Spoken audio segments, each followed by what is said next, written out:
सोना है ना ता नहीं सुनदा, जे मैं दिल दा हाल सुनावा दो लफ्जां तो गां नहीं सुनदा।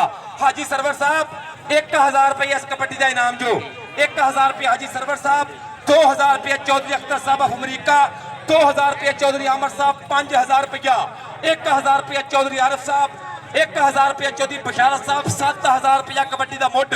चल भी बबर शेरा कप्ताना कौडी खेड़दी, मैं तेरी कौडी ते जोर बहुत लाए अपने सिर ते सदके।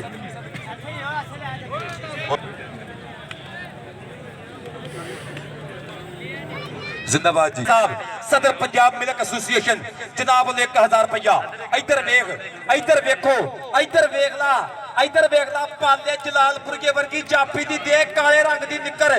ताड़ियां मार दो ताड़ियां। 10,000 दी कबड्डी आ, 10,000। पीछे तो डोंट टच मी। क्या कर रहे हो? आपको पता नहीं चली? बाबर सिद्दीक साहब इनाम दे रहे हैं मुझे। हाय मारो पीछे तो, समझ नहीं आ रही। सदके सदके जियो बट्टा, जियो बट्टा, जियो बट्टा। कमाल कर गया बट। है ताड़ी मार दे करी शकर करिए। भाई साहब 1000 पूरा। मुंडे का बट्टा मेरे को 10,000 पूरा। आ लै पिछों 1000 उस्मान भट्ट प्लीज।